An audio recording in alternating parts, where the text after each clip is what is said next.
The Merry Adventures of Robin Hood. Chapter 5. Robin Hood Turns Butcher.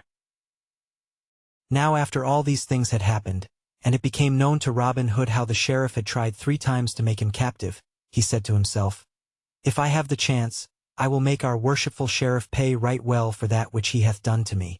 Maybe I may bring him some time into Sherwood Forest and have him to a right merry feast with us." For when Robin Hood caught a baron or a squire, or a fat abbot or bishop, he brought them to the greenwood tree and feasted them before he lightened their purses. But in the meantime Robin Hood and his band lived quietly in Sherwood Forest, without showing their faces abroad, for Robin knew that it would not be wise for him to be seen in the neighborhood of Nottingham, those in authority being very wroth with him. But though they did not go abroad, they lived a merry life within the woodlands, spending the days in shooting at garlands hung upon a willow wand at the end of the glade, the leafy aisles ringing with merry jests and laughter. For whoever missed the garland was given a sound buffet, which, if delivered by Little John, never failed to topple over the unfortunate yeoman. Then they had bouts of wrestling and of cudgel play, so that every day they gained in skill and strength. Thus they dwelled for nearly a year, and in that time Robin Hood often turned over in his mind many means of making an even score with the sheriff. At last he began to fret at his confinement. So one day he took up his stout cudgel and set forth to seek adventure, strolling blithely along until he came to the edge of Sherwood. There, as he rambled along the sunlit road, he met a lusty young butcher driving a fine mare and riding in a stout new cart, all hung about with meat. Merrily whistled the butcher as he jogged along, for he was going to the market, and the day was fresh and sweet, making his heart blithe within him. "Good morrow to thee, jolly fellow," quoth Robin.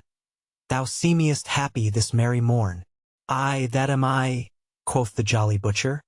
"And why should I not be so? Am I not hale in wind and limb? Have I not the bonniest lass in all Nottinghamshire? And lastly, am I not to be married to her on Thursday next in sweet Locksley town?" "Ha!" said Robin. "Comest thou from Locksley town? Well do I know that fair place for miles about, and well do I know each hedgerow and gentle pebbly stream, and even all the bright little fishes therein, for there I was born and bred. Now, where goest thou with thy meat, my fair friend?" "I go to the market at Nottingham town to sell my beef and my mutton," answered the butcher. "But who art thou that comest from Locksley town?" "A yeoman am I, and men do call me Robin Hood." "Now, by Our Lady's grace," cried the butcher, "well do I know thy name, and many a time have I heard thy deeds both sung and spoken of. But heaven forbid that thou shouldst take aught of me.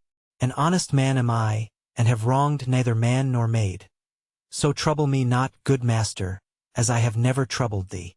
"Nay, heaven forbid, indeed," quoth Robin, "that I should take from such as thee, jolly fellow. Not so much as 1 farthing would I take from thee, for I love a fair Saxon face like thine right well, more especially when it cometh from Locksley town, and most especially when the man that owneth it is to marry a bonny lass on Thursday next. But come, tell me for what price thou wilt sell me all of thy meat and thy horse and cart." "At 4 marks do I value meat, cart, and mare," quoth the butcher. "But if I do not sell all my meat I will not have 4 marks in value." Then Robin Hood plucked the purse from his girdle, and quoth he, "Here in this purse are 6 marks. Now I would fain be a butcher for the day and sell my meat in Nottingham town. Wilt thou close a bargain with me and take 6 marks for thine outfit?" "Now may the blessings of all the saints fall on thine honest head," cried the butcher right joyfully, as he leaped down from his cart and took the purse that Robin held out to him. "Nay," quoth Robin, laughing loudly, "many do like me and wish me well, but few call me honest. Now get thee gone back to thy lass, and give her a sweet kiss from me." So saying, he donned the butcher's apron, and, climbing into the cart, he took the reins in his hand and drove off through the forest to Nottingham town. When he came to Nottingham, he entered that part of the market where butchers stood, and took up his inn stand for selling in the best place he could find. Next, he opened his stall and spread his meat upon the bench. Then, taking his cleaver and steel and clattering them together, he trolled aloud in merry tones, "Now come, ye lasses, and eke ye dames, and buy your meat from me. For 3 pennyworths of meat I sell for the charge of 1 penny. Lamb have I that hath fed upon naught but the dainty dames pied, and the violet sweet, and the daffodil that grow fair streams beside. And beef have I from the heathery words, and mutton from dales all green, and veal as white as a maiden's brow, with its mother's milk, I ween. Then come, ye lasses, and eke ye dames, come, buy your meat from me, for 3 pennyworths of meat I sell for the charge of 1 penny. Thus he sang blithely, while all who stood near listened amazedly. Then, when he had finished, he clattered the steel and cleaver still more loudly, shouting lustily, Now who'll buy? Who'll buy? For fixed prices have I. 3 pennyworths of meat I sell to a fat friar or priest for 6pence, for I want not their custom. Stout aldermen I charge 3pence, for it doth not matter to me whether they buy or not. To buxom dames I sell 3 pennyworths of meat for 1 penny, for I like their custom well. But to the bonny lass that hath a liking for a good tight butcher I charge not but 1 fair kiss, for I like her custom the best of all. Then all began to stare and wonder and crowd around, laughing, for never was such selling heard of in all Nottingham town. But when they came to buy they found it as he had said, for he gave goodwife or dame as much meat for 1 penny as they could buy elsewhere for 3, and when a widow or a poor woman came to him, he gave her flesh for nothing. But when a merry lass came and gave him a kiss, he charged not 1 penny for his meat. And many such came to his stall, for his eyes were as blue as the skies of June, and he laughed merrily, giving to each full measure.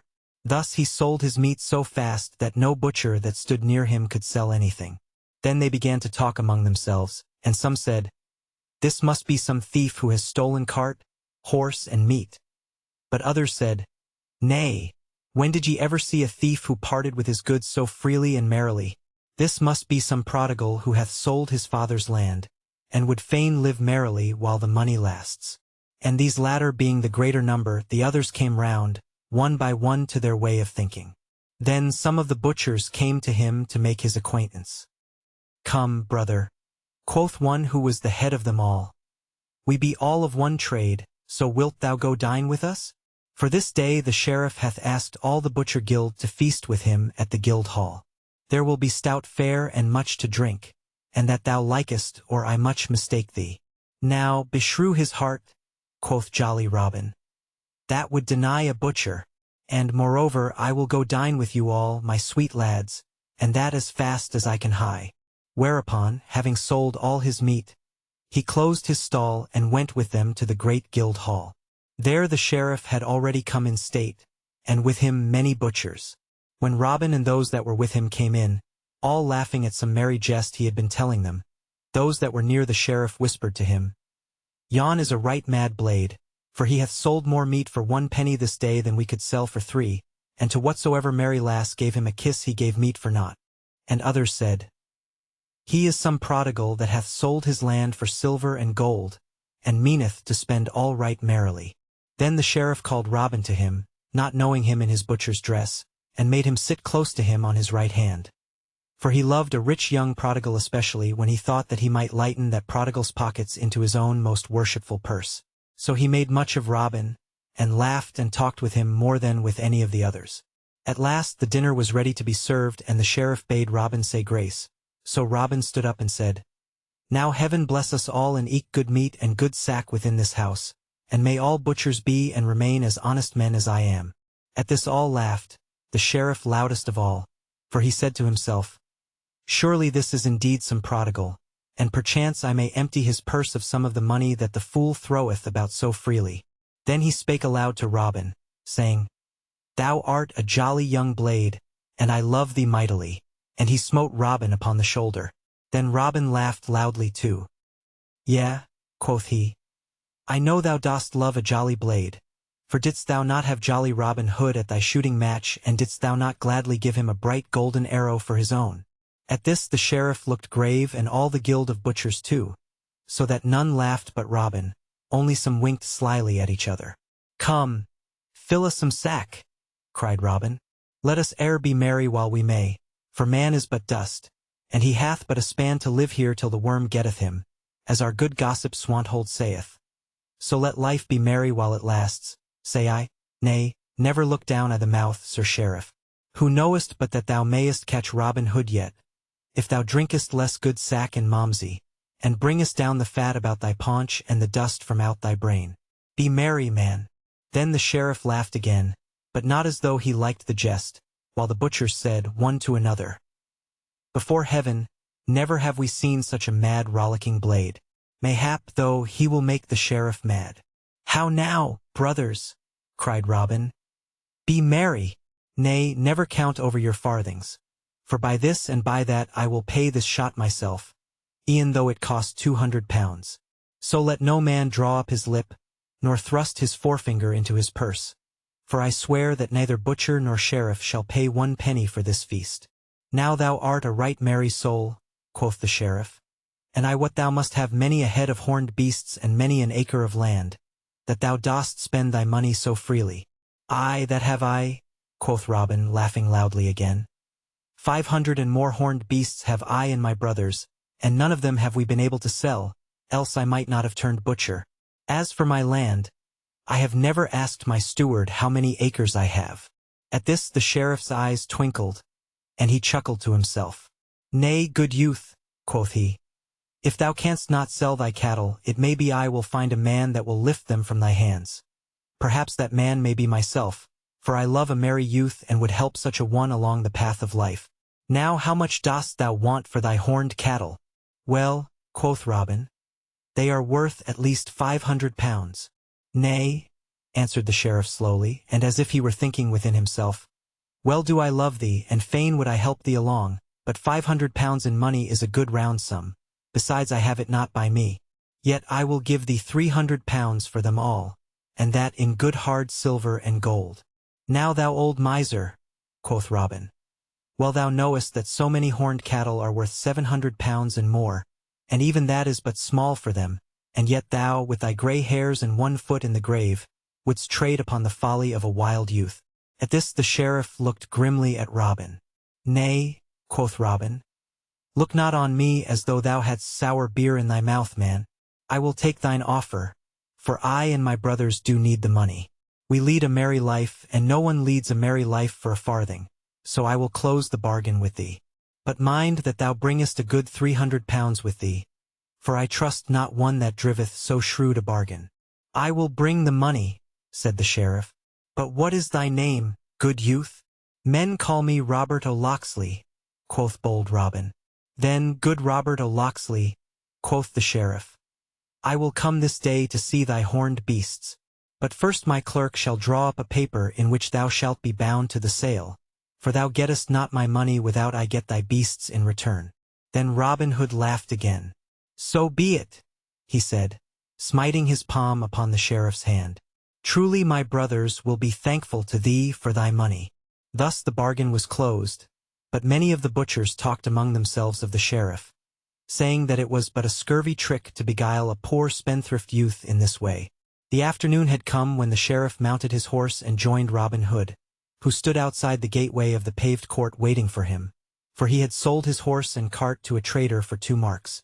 Then they set forth upon their way, the sheriff riding upon his horse and Robin running beside him. Thus they left Nottingham town and travelled forward along the dusty highway, laughing and jesting together as though they had been old friends. But all the time the sheriff said within himself, "Thy jest to me of Robin Hood shall cost thee dear, good fellow, even 400 pounds, thou fool." For he thought he would make at least that much by his bargain. So they journeyed onward till they came within the verge of Sherwood Forest, when presently the sheriff looked up and down and to the right and to the left of him, and then grew quiet and ceased his laughter. "Now," quoth he, "may heaven and its saints preserve us this day from a rogue men call Robin Hood." Then Robin laughed aloud. "Nay," said he, "thou mayst set thy mind at rest, for well do I know Robin Hood, and well do I know that thou art in no more danger from him this day than thou art from me." At this the sheriff looked askance at Robin, saying to himself, "I like not that thou seemest so well acquainted with this bold outlaw, and I wish that I were well out of Sherwood Forest." But still they travelled deeper into the forest shades, and the deeper they went, the more quiet grew the sheriff. At last they came to where the road took a sudden bend, and before them a herd of dun deer went tripping across the path. Then Robin Hood came close to the sheriff, and pointing his finger, he said, "These are my horned beasts, good master sheriff. How dost thou like them? Are they not fat and fair to see?" At this the sheriff drew rein quickly. "Now, fellow," quoth he, I would I were well out of this forest, for I like not thy company. Go thou thine own path, good friend, and let me but go mine. But Robin only laughed and caught the sheriff's bridle rein. Nay, cried he, stay a while, for I would thou shouldst see my brothers, who own these fair horned beasts with me. So saying, he clapped his bugle to his mouth and winded 3 merry notes, and presently up the path came leaping 50 good stout yeomen with Little John at their head. What wouldst thou have, good master? Quoth Little John. Why, answered Robin, dost thou not see that I have brought goodly company to feast with us today? Fie, for shame! Do you not see our good and worshipful master, the Sheriff of Nottingham? Take thou his bridle, Little John, for he has honored us today by coming to feast with us. Then all doffed their hats humbly, without smiling or seeming to be in jest, while Little John took the bridle rein and led the palfrey still deeper into the forest, all marching in order, with Robin Hood walking beside the sheriff, hat in hand. All this time the sheriff said never a word but only looked about him like one suddenly awakened from sleep. But when he found himself going within the very depths of Sherwood his heart sank within him, for he thought, surely my 300 pounds will be taken from me, even if they take not my life itself, for I have plotted against their lives more than once. But all seemed humble and meek, and not a word was said of danger, either to life or money. So at last they came to that part of Sherwood Forest where a noble oak spread its branches wide, and beneath it was a seat all made of moss, on which Robin sat down, placing the sheriff at his right hand. Now busk ye, my merry men all, quoth he, and bring forth the best we have, both of meat and wine, for his worship the sheriff hath feasted me in Nottingham Guildhall today, and I would not have him go back empty. All this time nothing had been said of the sheriff's money, so presently he began to pluck up heart. For, said he to himself, maybe Robin Hood hath forgotten all about it. Then, while beyond in the forest bright fires crackled and savory smells of sweetly roasting venison and fat capons filled the glade, and brown pasties warmed beside the blaze, did Robin Hood entertain the sheriff right royally. First, several couples stood forth at quarterstaff, and so shrewd were they at the game, and so quickly did they give stroke and parry, that the sheriff, who loved to watch all lusty sports of the kind, clapped his hands, forgetting where he was and crying aloud, well struck, thou fellow with the black beard, little knowing that the man he called upon was the tinker that tried to serve his warrant upon Robin Hood. Then several yeomen came forward and spread cloths upon the green grass, and placed a royal feast, while others still broached barrels of sack and malmsey and good stout ale, and set them in jars upon the cloth, with drinking horns about them. Then all sat down and feasted and drank merrily together until the sun was low and the half-moon glimmered with a pale light betwixt the leaves of the trees overhead. Then the sheriff arose and said, I thank you all, good yeomen, for the merry entertainment ye have given me this day. Right courteously have ye used me, showing therein that ye have much respect for our glorious king and his deputy in brave Nottinghamshire. But the shadows grow long, and I must away before darkness comes, lest I lose myself within the forest. Then Robin Hood and all his merry men arose also, and Robin said to the sheriff, If thou must go, worshipful sir, go thou must, but thou hast forgotten one thing. Nay, I forgot not, said the sheriff. Yet all the same his heart sank within him. But I say thou hast forgot something, quoth Robin. We keep a merry inn here in the greenwood, but whoever becometh our guest must pay his reckoning. Then the sheriff laughed, but the laugh was hollow. Well, jolly boys, quoth he, we have had a merry time together today, and even if ye had not asked me, I would have given you a score of pounds for the sweet entertainment I have had. Nay, quoth Robin seriously, it would ill beseem us to treat your worship so meanly. By my faith, Sir Sheriff, I would be ashamed to show my face if I did not reckon the king's deputy at 300 pounds. Is it not so, my merry men all? Then I, cried all in a loud voice. 300 devils, roared the sheriff. Think ye that your beggarly feast was worth 3 pounds, let alone 300? Nay, quoth Robin gravely, speak not so roundly, your worship. I do love thee for the sweet feast thou hast given me this day in merry Nottingham town. But there be those here who love thee not so much. If thou wilt look down the cloth thou wilt see will stoutly, in whose eyes thou hast no great favour. Then 2 other stout fellows are there here that thou knowest not, that were wounded in a brawl nigh Nottingham town, some time ago, thou wottest when. One of them was sore hurt in one arm, yet he hath got the use of it again. Good sheriff, be advised by me. Pay thy score without more ado, or maybe it may fare ill with thee. As he spoke, the sheriff's ruddy cheeks grew pale, and he said nothing more but looked upon the ground and gnawed his nether lip. Then slowly he drew forth his fat purse and threw it upon the cloth in front of him. Now take the purse, Little John, quoth Robin Hood, and see that the reckoning be right. We would not doubt our sheriff, but he might not like it if he should find he had not paid his full score. Then Little John counted the money and found that the bag held 300 pounds in silver and gold. But to the sheriff it seemed as if every clink of the bright money was a drop of blood from his veins. And when he saw it all counted out in a heap of silver and gold, filling a wooden platter, he turned away and silently mounted his horse. Never have we had so worshipful a guest before, quoth Robin. And, as the day waxeth late, I will send one of my young men to guide thee out of the forest depths. Nay, heaven forbid, cried the sheriff hastily. I can find mine own way, good man, without aid. Then I will put thee on the right track mine own self, quoth Robin, and, taking the sheriff's horse by the bridle rein, he led him into the main forest path. Then, before he let him go, he said, Now, fare thee well, good sheriff, and when next thou thinkest to despoil some poor prodigal, remember thy feast in Sherwood Forest. Ne'er buy a horse, good friend, without first looking into its mouth, as our good gaffer Swanthold says. And so, once more, fare thee well. Then he clapped his hand to the horse's back, and off went nag and sheriff through the forest glades. Then bitterly the sheriff rued the day that first he meddled with Robin Hood, for all men laughed at him, and many ballads were sung by folk throughout the country, of how the sheriff went to shear and came home shorn to the very quick. For thus men sometimes overreach themselves through greed and guile.